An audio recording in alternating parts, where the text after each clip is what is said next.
دیکھ سکتے ہیں مروت صاحب جو ہیں وہ گاڑی ان کی اندر جانے کی اجازت نہیں ملی تھی تو وہ قیدیوں والی وین کے فرنٹ سیٹ پر بیٹھ کے خان صاحب سے ملاقات کر کے آئے ہیں. جناب بڑے خوش نظر آ رہے ہیں. ملاقات کی ہے اور خان نے جو بتایا ہے بہت سے لوگوں کا دماغ بک سے اڑ جائے گا. اچھا تھوڑا سا ہمیں خان صاحب چلے جو وہ تو آپ ظاہر ہے آپ کی امانت ہے وہ آپ جب دل کرے کے بتائیں گے لیکن تھوڑا سا یہ بتائیں کہ خان صاحب کا جو صورتحال شفٹ وہ ہو گیا. خان صاحب سے ملا ہوں ابھی تک ملاقات اور ملاقات کے 3 گواہان اور بھی ہیں. ایک علی ظفر صاحب بابر اعوان صاحب اور سلمان اکرم راجہ صاحب. اور جو خان صاحب نے باتیں کی ہیں بہت ساری چیزوں کا ہمیں پتہ نہیں تھا. بہت سی چیزوں پہ خان صاحب کا نام غلط استعمال ہوا ہے اور خان صاحب کے فرشتوں کو بھی علم نہیں ہے.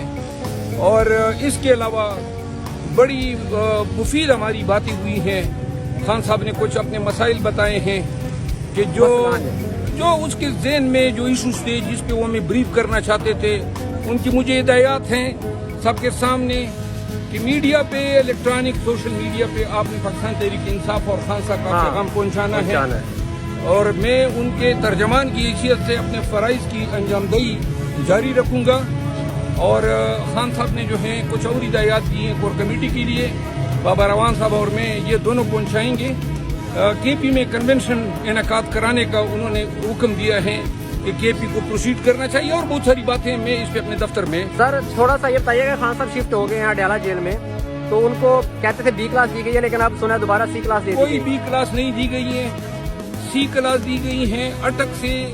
اٹک میں جو حالات تھے وہ وہاں پہ بہتر تھے, یہاں پہ تھوڑے برے ہیں کیونکہ وہاں پہ خان صاحب فرماتے ہیں کہ میں واک کر سکتا تھا, یہاں پہ واک کی جگہ نہیں ہے. اور باقی باتیں ہیں میں انشاءاللہ اپنے دفتر. سر خان صاحب کا نمبر وہی ہے 804 ہی ہے.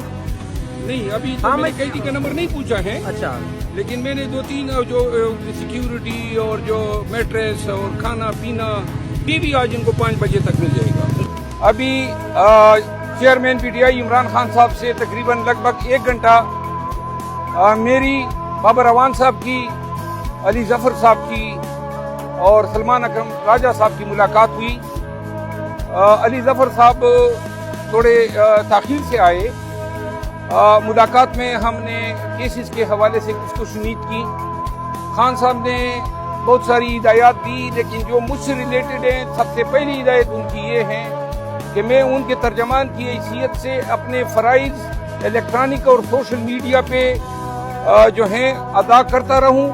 اور انہوں نے ہدایت کی کہ سوشل میڈیا کے ذریعے بالخصوص اور میڈیا کے ذریعے ان کا جو پیغام ہے اور پاکستان میں جو حالات ہیں اور جو کیئر ٹیکر حکومت کی پالیسیاں نظر آ رہی ہے الیکشن نہ کروانے کے حوالے سے, اس کے علاوہ سائفر کیس پہ کس طرح قوم کو ہم نے اپنا ورژن جو ہے وہ مزید آگے کرنا ہے, یہ ساری چیزیں ڈسکس ہوئی. اور اس کے علاوہ کے پی کے لیے انہوں نے خواہش کا اظہار کیا کہ خیبر پختونخوا میں پاکستان تحریک انصاف کو ورکر کنونشن کا انعقاد کرنا چاہیے. ڈاکٹر بابر اعوان صاحب جو ہمارے لیگل ٹیم کے سینئر وکیل ہیں ان کو اور مجھے چونکہ ہم دونوں کور کمیٹی کے ممبرز ہیں انہوں نے کہا کہ کور کمیٹی میں یہ بات جو ہے اٹھائی جائے اور شیڈول جو ہے جاری کروا کے سب سے پہلے کے پی میں کنونشن کرائے جائے. انہوں نے اس خواہش کا بھی اظہار کیا کہ پاکستان تحریک انصاف جو ہے اس کو جو مصلحت کے تحت جو پالیسی ہیں اب ان سے تھوڑا آگے جا کے پیچ پہ کھیلنا چاہیے. انہوں نے میری اس ٹویٹ کی تائید کی جو میں نے ایک آئینی منصب رکھنے والے ایک شخص کے حوالے سے دیا تھا. کچھ اور باتیں ہیں جو میں اپنے دفتر میں جو ہیں جا کے بتاؤں گا. لیکن ایک بات انہوں نے کہی کہ مجھے آج کل بزدلوں کی کوئی ضرورت نہیں ہے, نہ مجھے بزدل چاہیے, بہادر دلیر لوگ جو ہیں ان کو چاہیے کہ آگے آئیں, پارٹی جو ہیں اس میں اس کی قیادت سنبھالیں.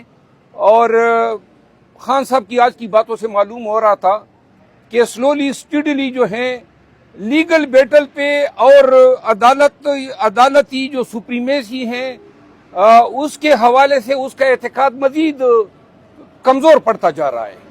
ہم نے بابر اعوان صاحب نے خان صاحب کو اپنے تجربے کی روشنی میں بھی بریف کیا اور کچھ پالیسیاں جو ہیں ہم نے نئی وضع کرنی ہیں اور انشاءاللہ خان صاحب کی ہدایات کے تحت انہوں نے یہ کہا ہے کہ امیر نیازی ایڈوکیٹ کو ان کے پاس بھیجا جائے تاکہ وہ احکامات جو ہیں متعلقہ کوارٹرز کے لیے بھجوا سکیں. خان صاحب خوش تھے یا تھوڑا پریشان تھے؟ خان صاحب کبھی پریشان نہیں ہوتے ہیں. مشکل سے مشکل حالات میں وہ پرسکون رہتے ہیں. آج کی ان کی باتیں انتہائی سنجیدہ تھی, اس کی باتوں میں سنجیدگی تھی اور جو ہے وہ اس کی فیلنگ سے مجھے احساس ہو رہا تھا کہ وہ اب چاہتے ہیں کہ کور کمیٹی اور پاکستان تحریک انصاف جو ہیں اس موجودہ جو خول اپنایا ہوا ہے اس کو ترک کر دیں اور کچھ ایکشن کی طرف جو ہیں. ان کو پتہ چل گیا کہ عمران ریاض صاحب رہا ہو گئے؟ جی یہ بتایا گیا. جی یہ بتائیے گا کہ جو اٹک جیل میں انہیں سہولیات دی گئی تھی اور یہاں جو سہولیات ہوئی, کیا فرق ہے؟ فرق یہ ہے کہ خان صاحب کے بقول اٹک جیل میں ان کی پوزیشن ٹھیک تھی, یہاں پہ جو ہیں فی الوقت ان کو واک کی جگہ جو ہے وہ نہیں دی جا رہی ہے. وہ بتا رہے تھے کہ جی ایک 10 فٹ کی جگہ وہ بتا رہے ہیں کہ یہاں پہ آپ نے واک کرنا ہے, جبکہ اور جگہ ہیں, لیکن بقول خان صاحب کے کہ حکام نے ان کو اپنی معذوری ظاہر کی ہے. اس حوالے سے مجھے ہدایت کی ہے اور میں اس حوالے سے ہائی کورٹ سے رجوع کروں گا. مروت صاحب, اس وقت خان صاحب ڈیلا جیل میں کیس فیس کر رہے ہیں, آپ ان کی لیگل ٹیم میں شامل ہیں, کیا وجہ ہے لیگل ٹیم میں اتنے زیادہ جو ان سے ہیں وہ ایشوز کھڑے ہو رہے ہیں آپ کے آپس میں؟ جب آپ کے آپس میں ایشو ہیں تو آپ جو جیل کے اندر آپ ہیں اس کے لیے فائٹ کیسے کریں؟ اس پہ کافی گفتگو اسی پہ ہوئی اور اس کی وجہ یہ ہے کہ جس شخص کو لیگل ٹیم کے معاملات سونپے گئے ہیں وہ وکیل نہیں ہے. تو آج میں نے ان کو کہا ہے کہ جی بلکہ ریکمینڈ کیا ہے کہ جی معاملات کسی ایسے شخص کو دیں جو ان تمام اختلافات کو اور لوگوں کے جینون کنسرن کو جو ہیں وہ پرچ کر سکے. دوسری بات, اور یہ میرا بھی بیانیہ تھا اور یہ بابر اعوان صاحب نے بھی یہی بات کی اور خان صاحب اس سے اگری کر گئے ہیں. دوسری بات یہ ہے کہ خان صاحب کو یہ اندیشہ ہے کہ سائفر کیس کو بھی توشہ خانہ کیس کے طرز پہ چلایا جائے گا اور اسی طرز اور تیز رفتاری سے جو ہیں ان کو سزا دینے کی کوشش کی جائے گی.